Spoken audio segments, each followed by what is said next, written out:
Hello,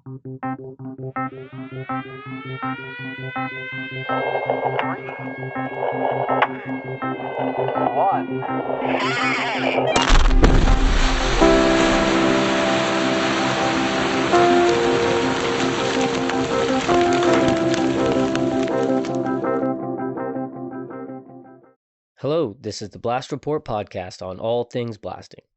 My name is Evan Thibaud with PNEU WAVE Consulting, and I want to thank all the drill and blast teams along with those supporting them who are out there on the pattern. The production team at Blast Think and I would like to welcome you to today's episode of the Blast Report podcast.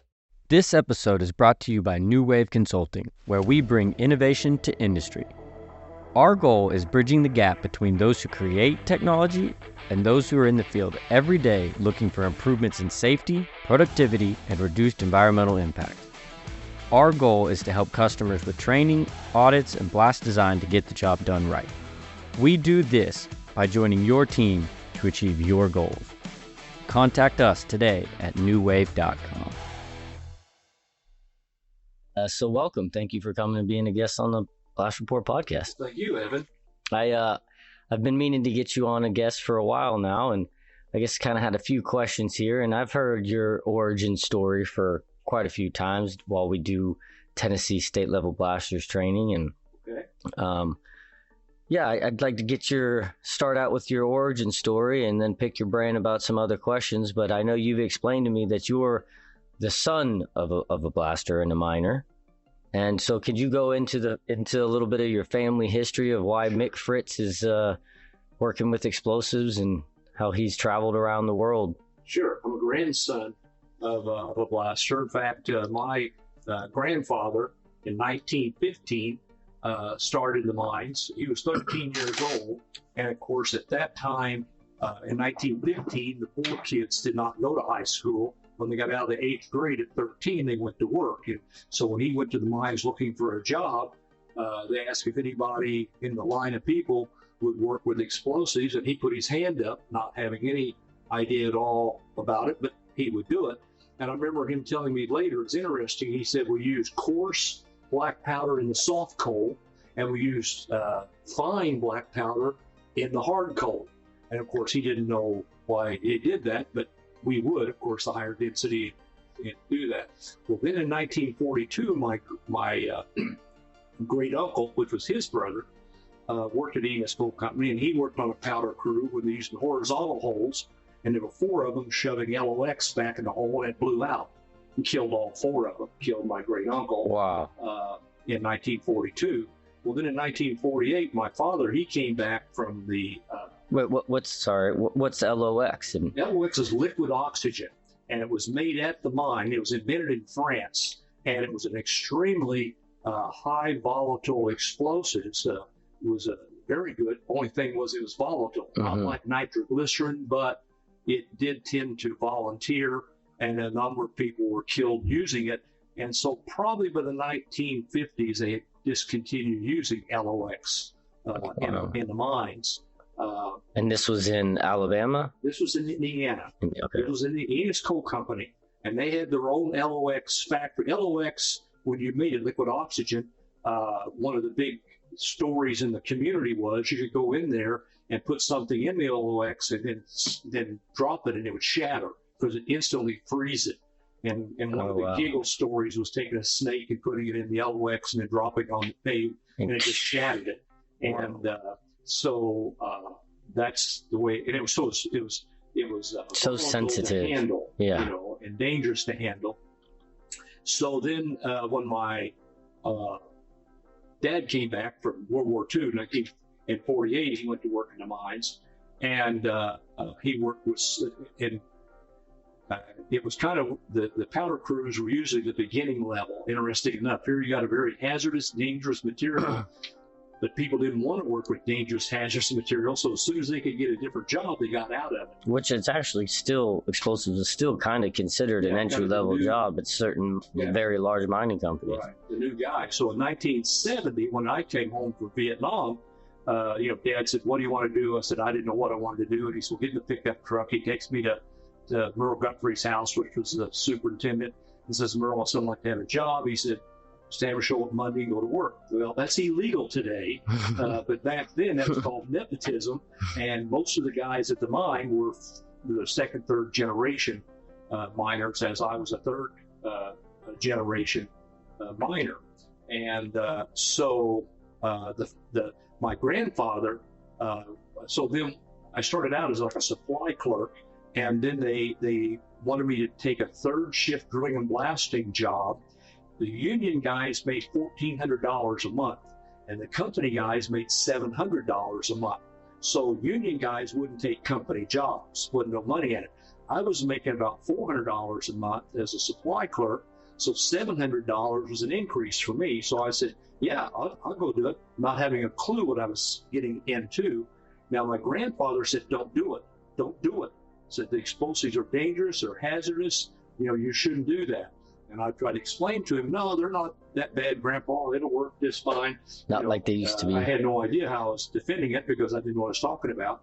But anyway, that's how I got started, in it. And you basically went out and just did what you was told to do. Unfortunately, there's probably a lot of people out there in the industry today do what they're told to do.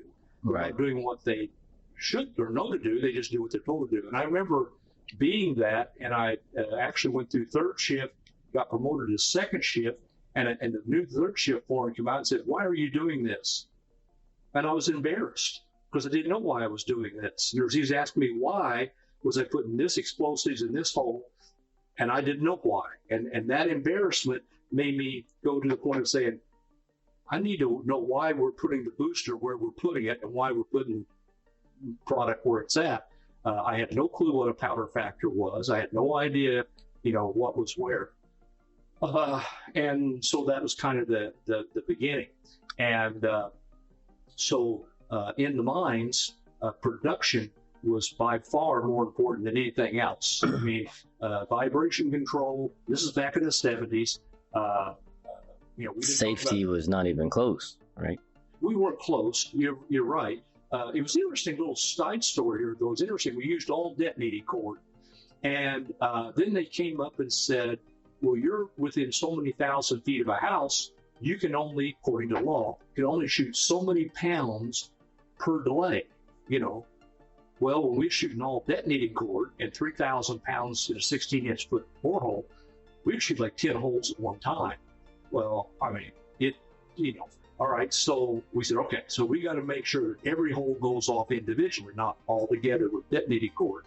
Now, what we didn't know, and I think this is so interesting, and I didn't even think about this till literally 30 years later, that detonating cord shoots at 24,000 feet per second. And our pattern was 45 foot.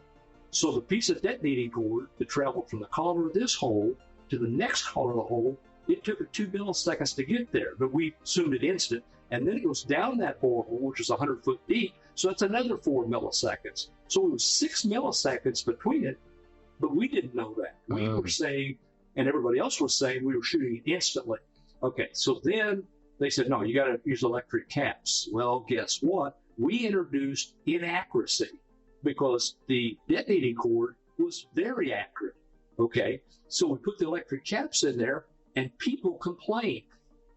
We're like, how could you complain? We just went in, we were shooting 10 holes at a time. Now we're shooting 1 hole at a time, and you're complaining. Well, what we didn't know was those detonators were firing maybe out of sequence back in the 1970s. We didn't know that we were actually creating problems instead of solving problems. And again, we were, and then in 1976, this company come out called 𝗚 Bickford and said they had a non-electric detonator. And we were saying, well, why would we want to do that?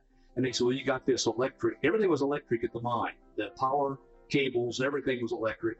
And MSHA said we had to stay 50 feet away from any power cable when using electric caps. If we use non-electric caps, we didn't have to. Well, bingo, that was a pretty easy decision for us to have to quit dragging those power cables away from the shot. And so 1976, which was early, we went to shooting non-electric detonators.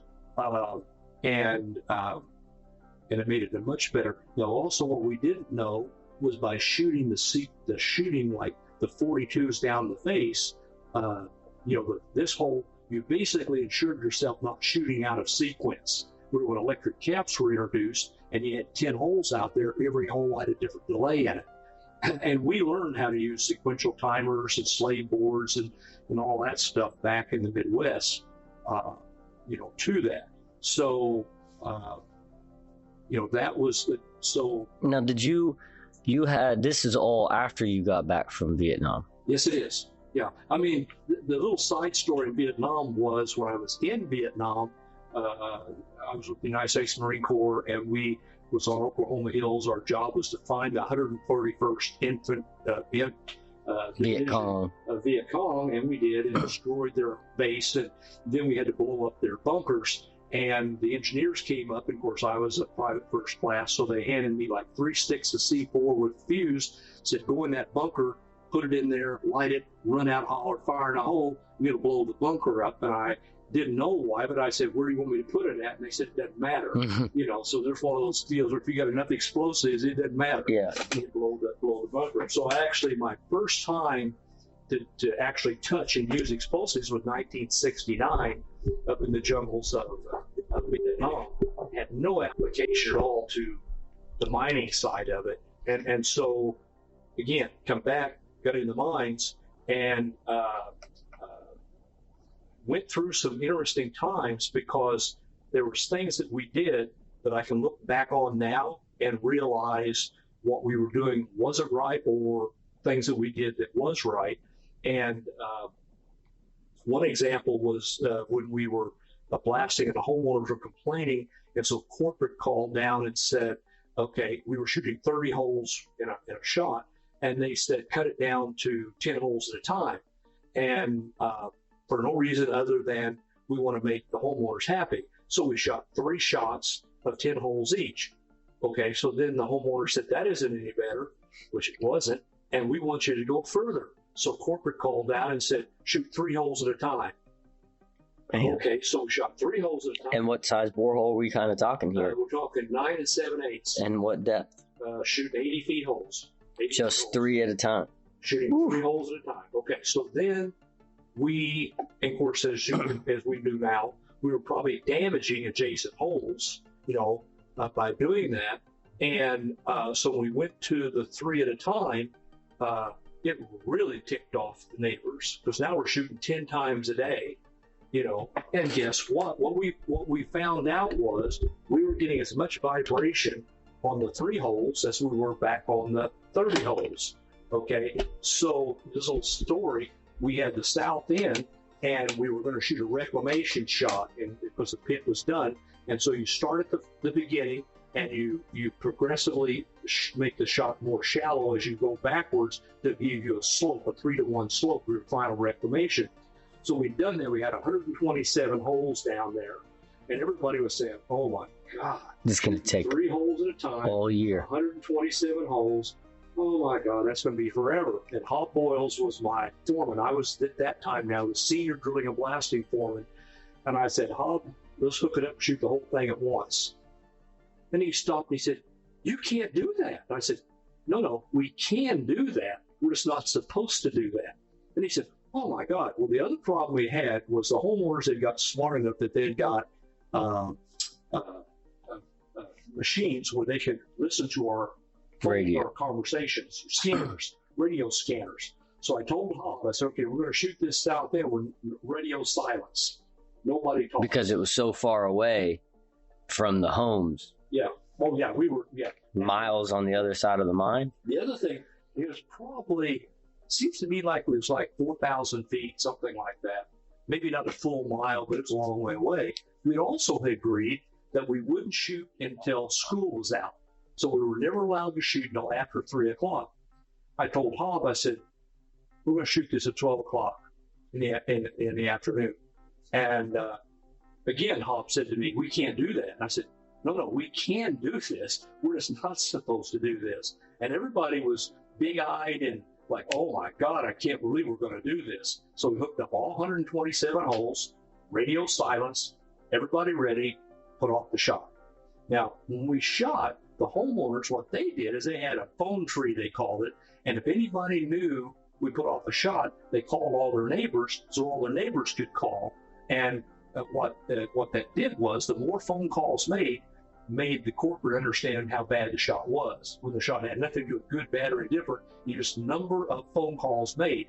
And one of the neighbors actually had an aquarium, and she told her, she said, I sit here after 3 o'clock and I watch my aquarium, and when I see the water move, I know you put off a shot. Then I call everybody and they call in. So we did that. Life was done. Nobody said anything, and everybody was like, I can't believe it. So Monday morning, Lyle Young, who was the district manager, comes in and says, okay, Mick, when was going to shoot that south end? I said, oh, we went ahead and already did it, Lyle. He said, you shot the whole south end when? I said, Friday. And he said, well, how many phone calls did you get? I said, none. He said, you shot, wait a minute, how many holes did you shoot per shot? And I said, all of them. He said, Mick, you can't do that. And I said, we did do that. And he said, wait a minute, how many phone calls did you get? And I said, none. Okay, now what was that? Was 1979 when we did that. And what we proved, although it was never documented or made a big deal, is if you got the right relief with the right timing, the number of holes is not the point. You know, in other words, you can shoot a hard shot as long as the movement is there and everything works well.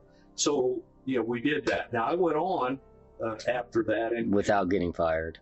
Excuse me? And without getting fired. You went on. Yeah, well, the thing you did well. Everybody was, and what happened then, Lyle Young, said, okay, this crazy, we're going to go back to 30 holes at a time. And we made our case to corporate and said, we just shot 127 holes, not got a single complaint out of it. Now, when the homeowner, there was one lady who was in charge, and she come to the mine, she said, I want to know when you're going to shoot that south end, because they all knew this was going to happen, and it was closer than normal to us and stuff, you know.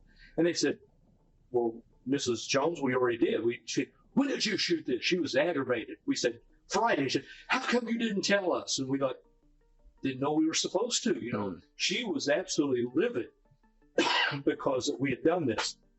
We went back shooting 30 holes at a time, no problem, vibration, whatever.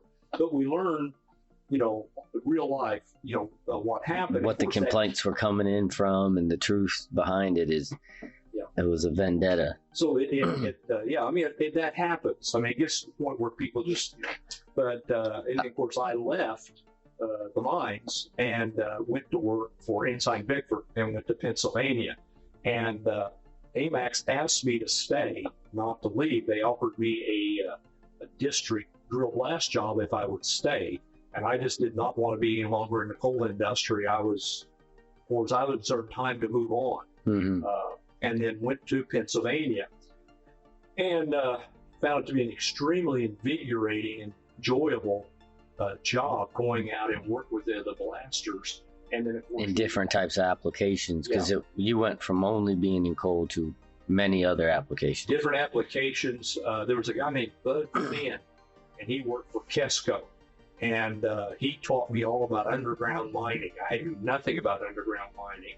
And so he took me underground and explained to me the horizontal holes and the rib shots and all this. So I went up to New York to American Salt, and we converted them to what they called salt mine series units. So electric caps to primaline primedits. And again, you know, those kind of things were just very invigorating, you know, to work with the guys up there and, you know, shooting in the salt mines. And then, like I say, there in Western Pennsylvania at the time, there was probably 20 independent distributors. And so coming up with a new product was rather easy to do, because if you showed them it was in their best benefit, they went for it. You know, they didn't have a political agenda, you know, to it. And so that was exciting, and because it was new.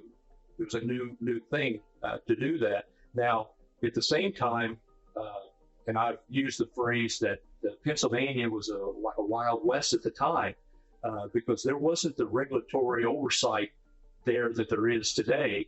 I mean, there was a new group out called MSHA, because they started in 1977. And of course, the states were all trying to create their own departments to maintain the rights to manage the mining in their states. So there was a guy named Charles Nork, and he was the head of DNR for the state of Pennsylvania. No one knew anything about non-electrics. So he asked me to come in and do the state of Pennsylvania blasting test with him and do an hour lecture on non-electrics, because he didn't know anything about non-electrics. So that really upstaged me, because I heard in front of an audience doing this work, and so it really, like I said, enjoyed that. Now there was one particular guy, as you hear these war stories, and for all of us who has had near misses and we're still here, fortunately, and they're at the one mine. They were changing over from primaline primates to shock tube primates, underground mine. And they asked if I would come up and destroy all the old primaline primates. And I said, yeah, I could do that. So I go up there, we take all the detonators out, and I take them outside and put them in a big stack and deal. And so I lit them up to burn them, And so they were burning. These are debts that are crimped onto det cord. Correct. Yes, that's exactly right. Downhole delay detonator. Crimped on the det cord. So you're right. You had rounds of det cord, PETN, in these detonators, and I lit it up.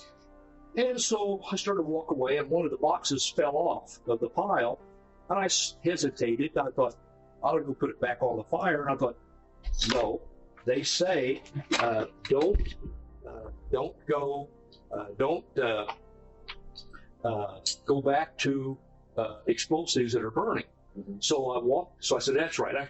So I started walking away, and I probably got 100 feet away, and all of a sudden, boom, this huge blast. And I just cringed down, and I saw all the stuff flying by me. And I turned around, and there was just this hole in the ground.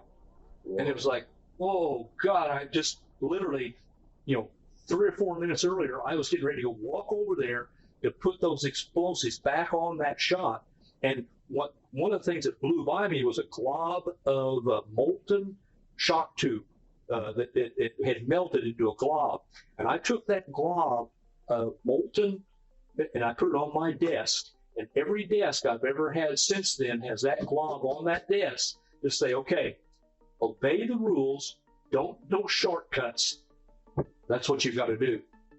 Thank you for listening to this episode of the Blast Report podcast. I want to thank the team at Blast Think for producing this show, and please follow along for more episodes in the future, and share this podcast with your colleagues so we can continue to honor our industry and the people in it. Be safe and have a blast.